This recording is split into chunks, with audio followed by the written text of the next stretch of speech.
Massive news for the Indiana Fever as Sabrina Ionescu is currently out of this game. Sabrina, who I have no idea what the hell is wrong with her. Like, Sabrina is someone that has been one of the better guards in the WNBA for a decent chunk of time, but Sabrina's played one game this year. 1 of 10, and in that game, she only looked good. She only looked like herself for half of it. Half of the game? We can be real here. She looked like herself for half a game so far this year. That being said, the Indiana Fever are in a great position to win this game. And apparently, according to ESPN, I'm going to say this, Vegas very rarely is wrong. Like, Vegas was absolutely right somehow in the Atlanta Dream game. Vegas, I don't know how. I don't know how Vegas seems to...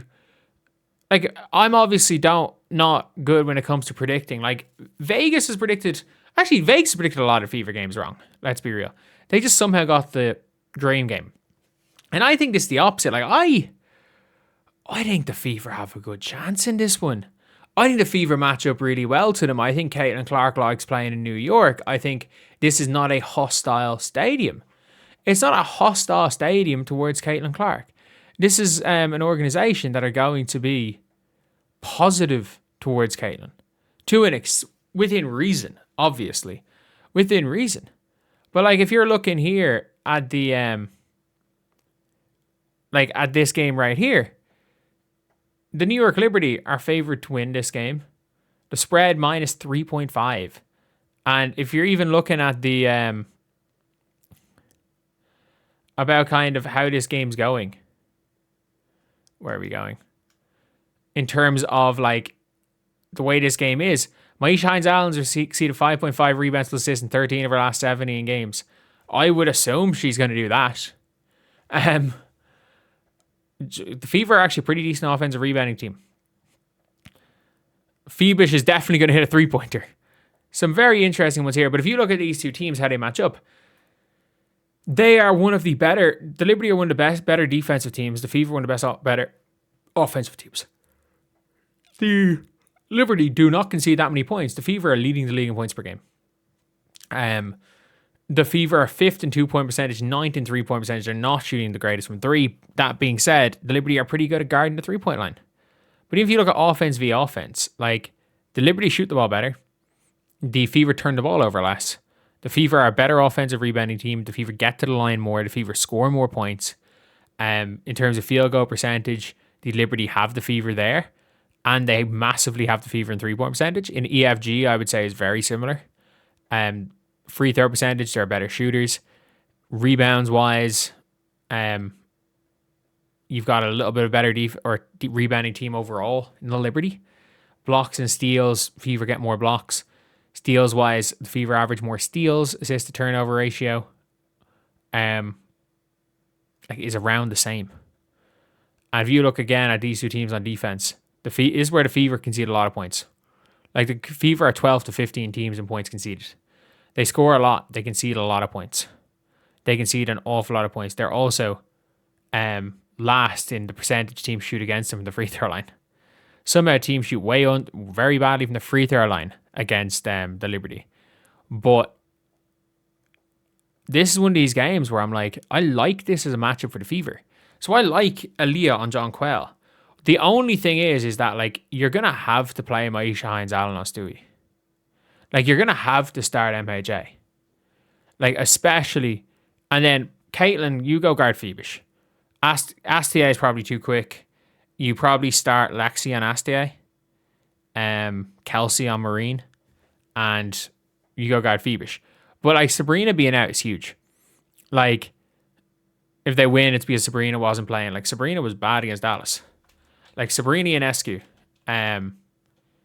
is basically like, she's barely played this year. She might as well not be on the team as of right now. But at the same time, when it comes down to it, you are very much a big reason why we called the Liberty a super team was because of Sabrina. Sabrina was a big reason for that. And even though, yes, I do have to say, Sabrina up to this point has like, has not played this year. Like, everyone's talking about, oh, the Liberty aren't this super team. Like, Sabrina's played a half of healthy basketball. Satu's clearly hurt. And the thing is, like, this game could very well come down to Satu. Like, does Satu, because occasionally Satu remembers she's Satu Sably. Like, there are spells in games. Like, some of the stuff with Satu is just hilarious to me. Like, Satu going and completely stinking up a game and then hitting the too small. Like, Satu will go and have 8 points. They'll win by 20 and she'll be a negative on the floor. She'll play no defense. She won't run back on defense. And then she'll post somebody up for the first time in the entire game, despite being 6'4" and stronger than everybody else, and hit them with the too small. And I'm like, it's one of those things where it's just like, I think my dislike for Satu Sably as a basketball player is very well known. Like, I don't think she's a bad basketball player. I think she's a superstar who chooses to be average. I think if Satu Sably, like, if she got herself into peak shape and she became like okay, I'm going to use my advantages on the inside, on the outside, and like I'm going to play to my advantages and not just be 6'4" Arike. I think we would be looking at Satu, we'd be talking about Satu in a different light, and I'd be talking about Satu. And I think the idea of Satu Sably is better than the player Satu Sably. But like, still, the idea of Satu Sably can cook you. Because we saw yesterday with the Dallas Wings, Arike with 30. Like, we all know that Arike gives you one good game of every 5. The Satu gives you one good game of every 5 as well. And you better believe that having Satu for that, when it's one of those games, you really want Satu to be on your team and not on your opponent's team. But yeah, I do feel like all around we're probably looking here at a game where at minimum is a Fever being competitive. And Sabrina being out absolutely helps that. It absolutely helps the Indiana Fever's case for winning today. No ifs, ands, or buts about it. It helps the Indiana Fever's case. But yeah, let me know what you guys think in the comment section below. Do you guys think the Sabrina being out is a big thing for the Fever? Do you guys think Sabrina being out is irrelevant for the Fever? Or do you guys think that Sabrina being out makes it worse for the Fever because Sabrina's an irrelevant one? Kind of a relevant player because Astia is better. And I'm going to be real, like, a lot of there are some people that fully believe Astia, they're better with Astia, which I don't. And the thing is, it's hard if you are the Indiana Fever to match up, or it becomes hard with Sabrina to match up because it's like Caitlin can't really guard Sabrina, neither can Kelsey, and you're using Lexi on Sabrina, and suddenly Astia is going downhill.